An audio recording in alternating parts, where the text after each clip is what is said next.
Hello po, online world. So, ayan, flex ko lang po yung shoes ni Kuya Ilyas. Ayan siya. Nay.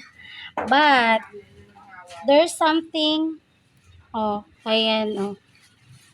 So, ayan siya, oh. Tada! Broken na siya agad. Nay. Nay. So, ayan, sa kalikutan niya, 1 month pa lang kami pumapasok sa school, broken na yung kanyang shoes. Ganyan siya kalikot. So, ayun, need na natin siyang bili ng bago dahil wala na siyang school shoes. Broken na. Kahit yung kanyang swelas ay okay pa, but yung nandito sa itaas, hindi na siya okay. Ayun. So, need na natin i-change. So, ayan, flex ko lang. Thank you for watching. Relate ang mga nanay here. Thank you for watching. Bye!